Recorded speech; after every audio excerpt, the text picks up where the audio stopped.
Hello everyone, this is Akash Gowde, Assistant Professor at Rajmata Jijau Shikshan Prasarak Mandals, Institute of Computer and Management Research at MBA Department. Today, I am going to discuss with you the summer Logistic which is management. for the MBA second year, third semester. I hope you all will enjoy this session. Please like, share and subscribe to my channel. Have any queries, drop me a mail. Let's start from the chapter number 1.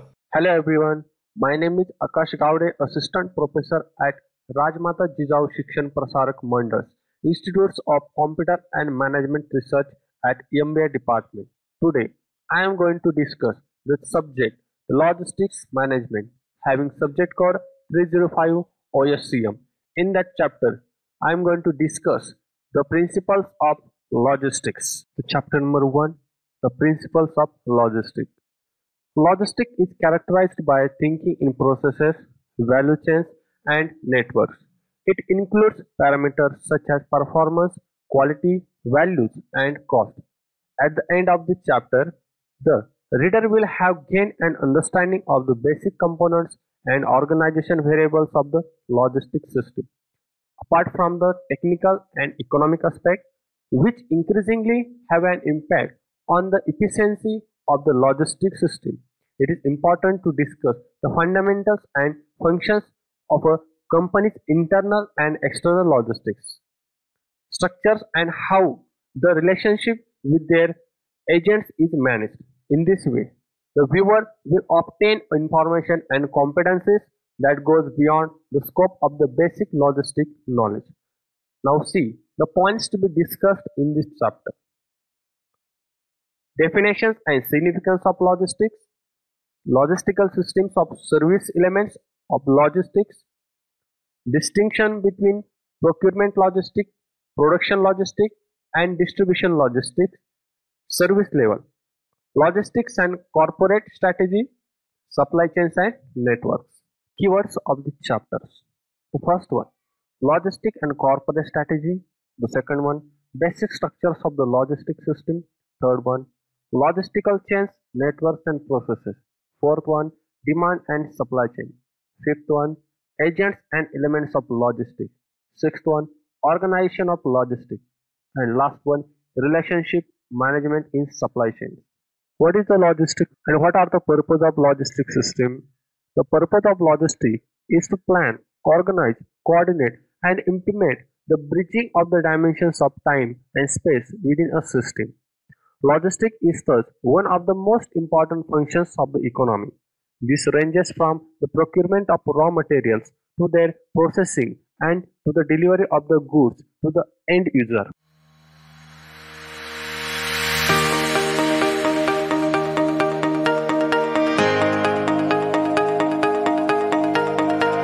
There are some elements of logistical task. We can say it as a logistical element. They are right product, right quantity, right quality, right place, right time, right cost, and right customer. Right product means supplying the material or product to destination customer which has ordered by customer. Right quantity means supplying a right quantity of material and do not more than that. It is like just in time. Right quality. It means supplying right quality of material to customer. Right place means supplying product at right place to customer. Right time means supplying product of customer at right time. Right cost means manage the available resources such as cost of service and product are efficient. Right customer means supply a product and services to right customer. That means the product is ordered by the particular customer. Significance of logistics. First one, to reducing the cost of flow by effective arrangement of flow of production. Second, to optimize the network configuration by shorter logistic chain and simplification of network structure. Third one, to increase an object value by increasing availability and increasing the speed of action. Fourth one, to enhance the system adaptability and sustainability by using Lean Six Sigma strategy. Fifth one, to improve the system controlling by managing demand supply and smoothing of flows or using JIT techniques. JIT means just in time techniques. Logistical systems of service elements of logistics. There are three elements of service logistics. The first one information services, the second one logistical core services, and third one additional services. Now we are going to discuss in detail one by one. Let's. First one is information services. In that, the first one is logistical information services. Logistical information services produce and utilize data about the goods being transported within the logistics system. This data includes information about the forwarder, the recipient, the types of goods, order number, quantity, weight, volume, etc. The logistical information is the key to planning, monitoring, and supervising in the provision of the actual logistics service. A data-driven logistical activity closely connected to the core service of storage is the inventory management.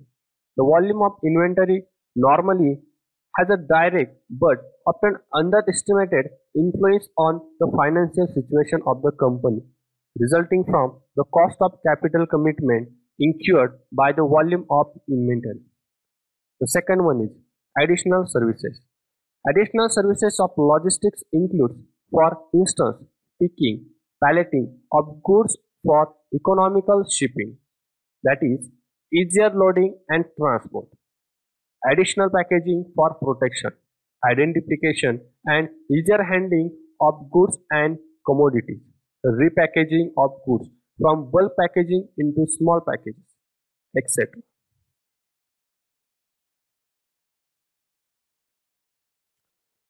The core services of logistics.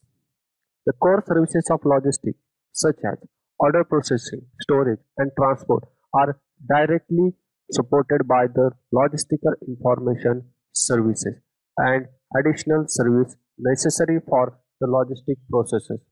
In practice, the element of transshipment is rarely dealt with separately since it is usually closely connected to storage and transport. The core element of order processing is somewhat virtual in nature but constitutes an indispensable element for the initiation and monitoring of logistic processes. It is the order processing which gives logistic its dynamic character. Order processing comprises the processing and monitoring of the order data from the time of order until the arrival of the goods at the customer site and of the return of the shipment's documents. In many cases, this includes the initiation of invoicing processes, example, by simultaneously delivering the invoice together with the goods. The core element of storage denotes the warehousing of goods, which have mostly been produced for an anonymous market to offset the quantitative and chronological divergence of production and sales. It has to be noted at this point that the function of picking and packing, which are closely connected to the core element of storage, fell into the category of additional services.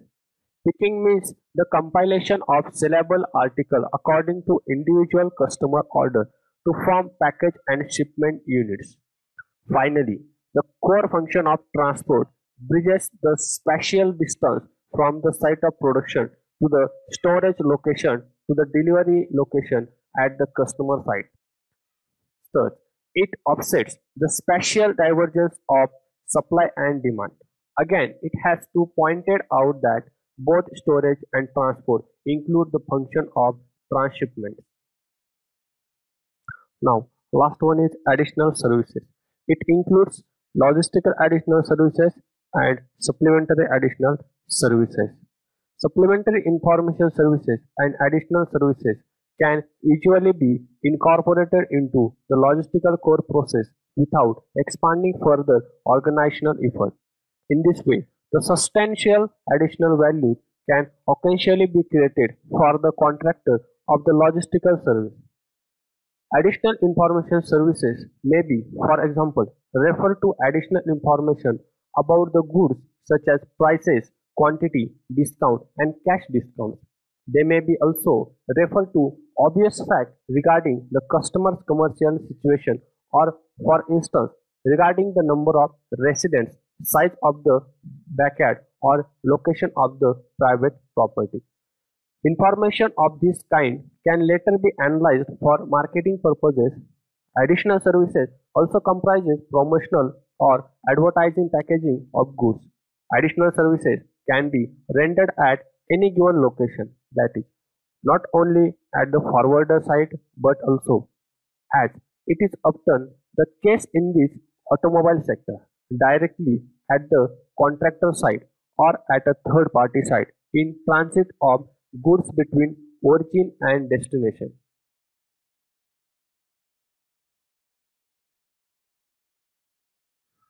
Now, let's see the difference between the procurement logistics, production logistics, and distribution logistics. As it is the case in many areas of operational organization, the distinction between the tasks and their definitions, as well as the assignment of functions such as order processing, warehousing, and transport to certain forms of organization such as inventory management, procurement logistics, production logistics, distribution logistics, or logistics is very difficult and only possible in highly general terms. In operational practice, the individual functions are diversely assigned with the organizational structures of the company. Let's see the procurement logistics. Procurement logistics is concerned with the organizational and the physical processes involved in the transport and supply of the input factors for the corporate process. This applies both to industrial companies and trading companies. The procurement process aims to ensure the economic supply of the material or commodities which are to be processed. In practice, the purchase with its market-oriented and contracting task is either subsumed under the term procurement or is given its own business functions. Manufacturing companies often refer to this phase in the flow of goods as a material management. Then the logistic. Procurement logistic as its core procurement logistic is the sourcing of material needed. We can also say that procurement logistic, it means core procurement logistic is the sourcing of material needed to manufacture products. In other words, this part of the supply chain focuses on purchasing raw material, replacement part, auxiliary supplies, operating supplies, and other items needed for the manufacturing process to work. Then the second one is production logistics. Production logistics. Production logistics is mainly associated with manufacturing companies. It deals with all tasks to be related to planning and controlling of those internal processes that relate to the material flow, storage, and internal transport. In addition to that, production logistics plays an important part in planning and integrating both the preceding procurement logistical process and subsequent distribution logistic process. If there is a high degree of integration as a result of a flow or network-oriented understanding of logistics, production logistics may be integrated into the logistics network as an immediate link.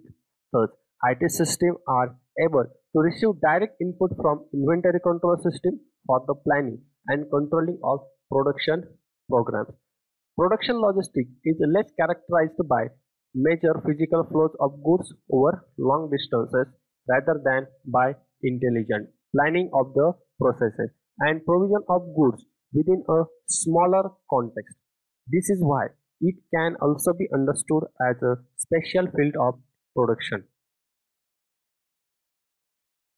Then the third one is distribution logistics.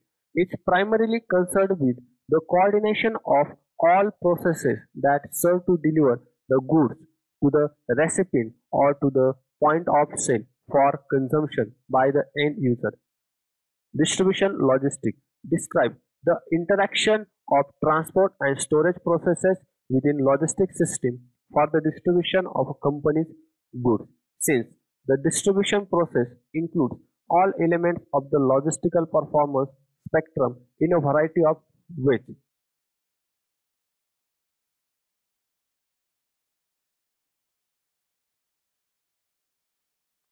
Now we will see the one by one the service level, logistics and corporate strategy, supply chains and networks. Now see the logistics and corporate strategy. Components of logistics strategy. There are few levels of logistic operation, but you must examine all the components of the operation to check if you can achieve any potential cost benefits. The first one is transportation. Check if your current transportation strategies help the service level or not. The second one, outsourcing. Ask which outsourcing parties are used in the logistic function. You must question if further outsourcing with a third party logistic company would improve the service level or not. If yes, then how? The third one, logistics system.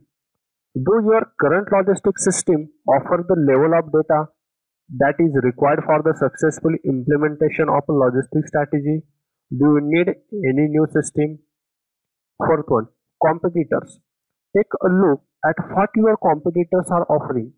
Check if you can make any changes to your company's customer service that can significantly improve service level. And last one, strategic review. Examine if all your logistics and organizational objectives align with each other or not. Logistics is both a competitive tool and a mean of rationalization. Thus, logistical service may generate separate opportunities to develop strategic competitive advantage. On the other hand, the efficient organization of the logistics system allow for the development of a rationalization potential, which in turn may give a company a sustainable competitive advantage. The two basic approaches of competitive strategies are cost leadership and differentiation. Moreover, another strategy called focus scope is frequently employed. The focus scope strategy is the strategy dependent on a company's strategic orientation and the scope of targeted market. Their basic strategy differ from one another according to what kind of competitive advantage is desired and according to the scope of the targeted competition field. The strategic of cost leadership and differentiation target the entire market of a particular business area. The focus scope strategy, however, is aimed at individual segment.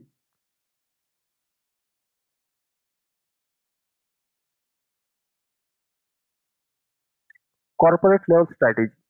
It is the top of the planning pyramid. It is the main purpose of your business. Think of corporate level strategy as the destination towards which your business is moving. That destination affects all the strategies and decisions in every other part of your business. So, for example, if your business has reached market saturation and you need to diversify to survive, your corporate level strategy would be spread to new markets. That becomes the guiding force for everything your business does from now on. There are three levels of corporate level strategy. The first one is your growth, the second stability, and third one is your retrenchment. There are four basic growth strategies you can employ to expand your business. The first one is your market penetration, second product development, third market expansion, and fourth one is your diversification. Stability strategy is a strategy in which the organization retains its present strategy at the corporate level and continue focusing on its present products and market. Then the third one is your retrenchment. It is a strategy used by corporations to reduce the diversity or the overall size of the core operations of the company. This strategy is often used in order to cut expenses with the goal of becoming a more financially stable business.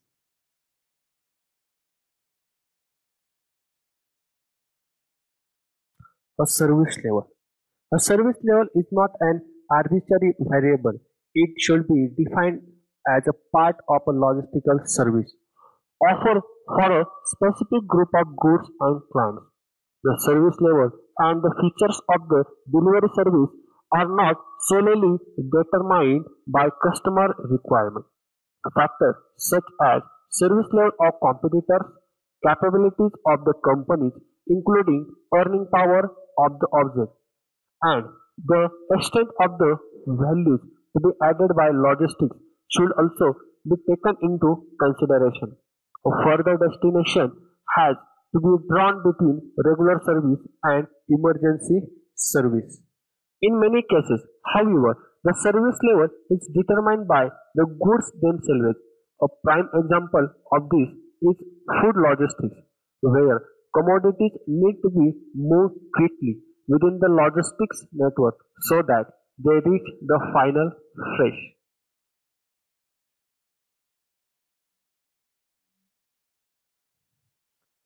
What is supply chain management? It is the flow of goods and services involve the movement and storage of raw materials, of work in process inventory, and of finishing goods, as well as the end order fulfillment from point of origin to point of consumption.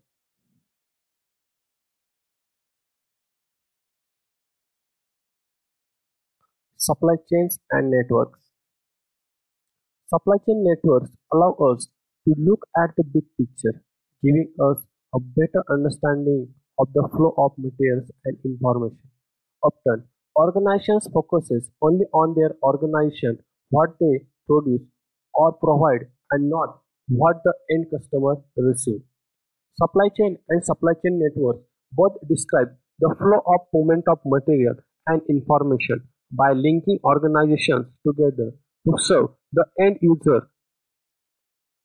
A supply chain is a series of processes linked together to form a chain. The modern understanding of logistics, which is based on the third level of logistical development, okay, we will see in the next chapter, calls for process-oriented management of all logistical elements in the business cycle. As opposed to the individual examination of these elements, a highly complex picture of the logistics processes thus emerges, which involves extensive division of labor, in the contrast to the management of rather straightforward processes. This complexity requires much more monitoring and managerial effort. The term supply chain management and demand chain management conceptualize this managerial task. Here, the work supply or demand only describes where the logistics process is initiated.